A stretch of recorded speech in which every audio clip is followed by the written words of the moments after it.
No. A girl is not ready to become no one.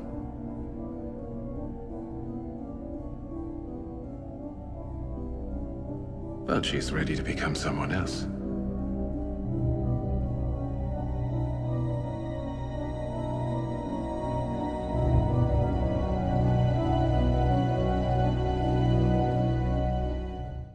Hey everyone, it's Azora Hype here, and welcome to a Game of Thrones theory video. And today we are going to discuss what the endgame is for the Faceless Men. The Faceless Men are one of the most interesting and mysterious factions in A Song of Ice and Fire and A Game of Thrones, but before I get to my prediction on how they will affect the War for Dawn, I would like to talk a little bit about their origins and their history.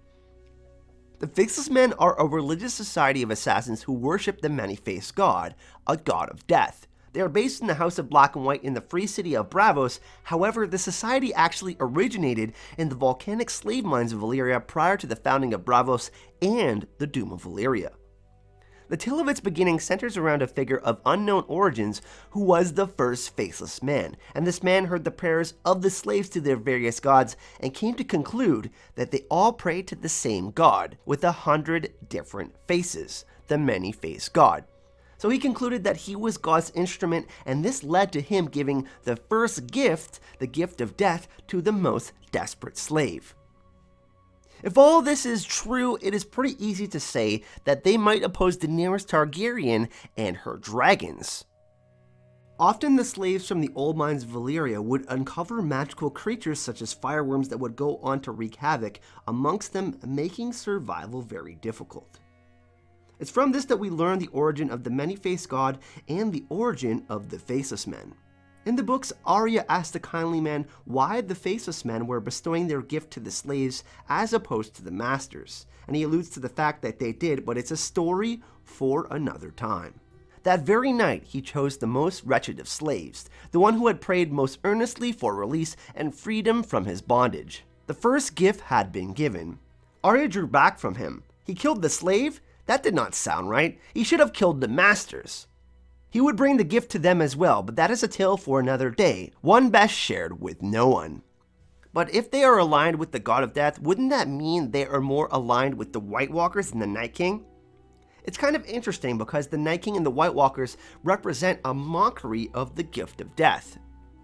But as we know, the Song of Ice and Fire is a story of change, birth, life, death, and rebirth, and Daenerys has been looking to break the wheel. We have to remember that Dany has dragons and has fought the slavers, freeing thousands of slaves across the free cities. And the Faceless Men have been around for quite some time, so they must have the ability to evaluate most situations, and as long as Dany continues fighting the slavers and people like Cersei Lannister and staying away from the Faceless Men's areas of interest, they largely, I think, will leave her be. In fact, I believe that even though the Iron Bank who support Cersei, who are also linked to the Faceless Men, more so in the books, may not support the idea of a tyrannical union between Euron Greyjoy, who is batshit insane, and Cersei Lannister, who became a goddess of death herself by blowing up the Sept of Baelor. Which brings me to my prediction for the endgame and the Faceless Men. I believe even though the Faceless Men still worship the god of death, the many-faced god, that they understand the value of life. There's no denying that the dragons and the White Walkers will clash and lots of people will die, but the Faceless Men can still impact the story with their own version of their Azor Ahai, their own version of the god of death, Arya Stark. You better believe that Jaqen and Arya will reconnect and that Arya will have a significant impact when it comes to fighting for the side of the living. And it's more than possible that the two sides of this magical equation, dragons and White Walkers, will cancel each other out in the end of the story, creating more balance. So it may be in their best interest to give someone like Arya Stark what she wants, a shot at finishing off her list in killing Cersei Lannister and the Mountain Gregor Clegane.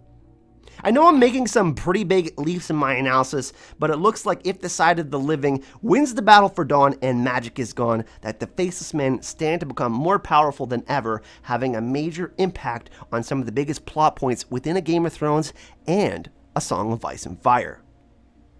Let's keep this discussion going in the comment section. Let me know which side of the equation you think the Faceless Men will support.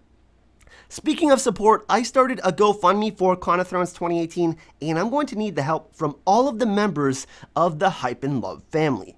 This is an absolutely amazing opportunity to get some truly unique and epic content, so any of you that choose to donate and help me live the dream of getting to Dallas, Texas to make another Hype vlog, thank you so much from the bottom of my heart. This video was sponsored by the amazing Hype and Love family on Patreon. We are getting super close to our goal of 100 wildfire spreading patrons, so thank you so much for your support. Links to the GoFundMe, Patreon, and the Azor Hype merch are in the description of this video. Thank you so much for watching. Hype and Love. Fuck the king.